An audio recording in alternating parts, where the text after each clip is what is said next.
आज Doubtnut app download करें। Doubtnut पर अपने सभी गणित, रसायन विज्ञान, भौतिक विज्ञान और जीव विज्ञान के डाउट्स का करो सफाया। बस प्रश्न की फोटो खींचो, एक ही प्रश्न को क्रॉप करो और तुरंत वीडियो सोल्यूशन पाओ। अभी डाउनलोड करें। हमारे पास क्वेश्चन क्या दिया हुआ है कि चित्र में 3 काले पिंडों का ताप T1, T2 व T3 पर उत्सर्जित होने वाले तरंगदैर्ध्यों की तीव्रता दिखाई गई है। निम्न में से सही विकल्प छांटिए। ठीक है, ये हमारे पास चित्र है। ठीक है, और इसके लिए जो है इस तरीके से यहाँ पे जो है ये 4 विकल्प हैं, जिसमें से पहले विकल्प में कहा गया है कि T1 का मान T2 से बड़ा है और T2 का मान T3 से बड़ा है। दूसरे विकल्प में हमसे कहा गया है कि T1 का मान T3 से बड़ा है और T3 का मान T2 से बड़ा है। और इसी के साथ तीसरे विकल्प में कहा गया है कि T2 का मान T3 से बड़ा है और T3 का मान T1 से बड़ा है।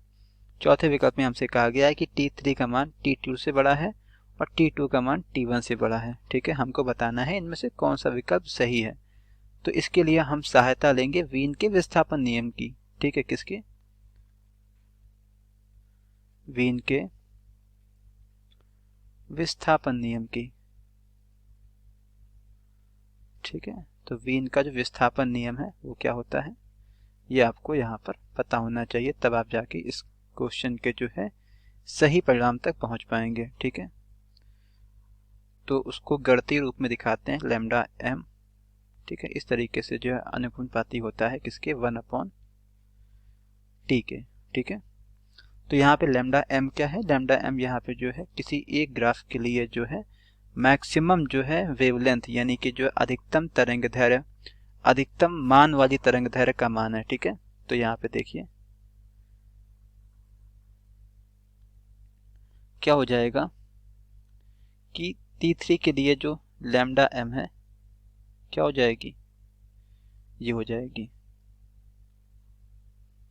क्योंकि यहाँ पे जो है इस तीसरे वाले इस वाले ग्राफ के लिए जो अधिकतम जो है लैम्डा की वैल्यू है वो यहाँ पर है, तो इसको हम लैम्डा 3 मान ले रहे हैं। ठीक है, क्या मान ले रहे हैं?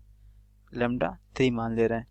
इसी प्रकार से यहाँ पे जो क्या हो जाएगा T1 के लिए, T1 के लिए क्या हो जाएगा? ये यहाँ तक आएगा और T2 के लिए यहाँ तक आएगा। ये देखिए,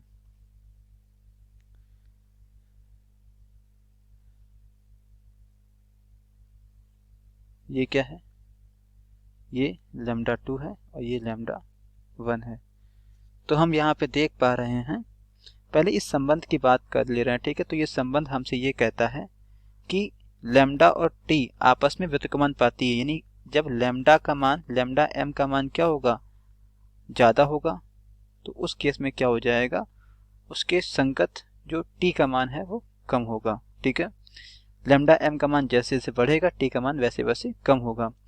तो यहाँ पे इस संबंध में हम देख पा रहे हैं, ठीक है, इस चित्र में हम देख पा रहे हैं क्या कि जो लैम्डा 2 का मान है, लैम्डा 2 का मान है वो सबसे अधिक है। ठीक है, और उससे कम है लैम्डा 3 का मान और उससे कम है लैम्डा 1 का मान। ठीक है, तो ताप जस्ट इसके विपरीत हो जाएगा, यानी क्या हो जाएगा? T2 का मान सबसे कम, फिर T3 और फिर यहाँ पे T1, या इसी को हम लोग कह सकते हैं क्या? T1 का मान सबसे बड़ा, फिर T3 और फिर T2। तो आइए देखते हैं कि कौन सा विकल्प हमारा जो है इस निष्कर्ष से मैच कर रहा है। ठीक है, तो T1 बड़ा है T2 से, ठीक है, और T2 बड़ा है T3 से, तो ये गलत हो गया। ठीक है, T1, T3 और T2, ये दूसरा विकल्प हमारा मैच कर रहा है, बाकी यहाँ पे तीसरा भी नहीं मैच करेगा। ठीक है, और चौथा भी यहाँ मैच नहीं कर रहा है, तो दूसरा विकल्प इसका एकदम सही हो गया। ठीक है, तो हमारे इस क्वेश्चन में हमसे यही पूछा गया था। Thank you. कक्षा 6 से 12वीं से लेकर नीट, IIT, JEE वो एडवांस के लेवल तक 1 करोड़ से ज्यादा छात्रों का भरोसा। आज ही डाउनलोड करें डाउटनेट ऐप या व्हाट्सएप करें अपने सारे डाउट्स 8400 400 400 पर।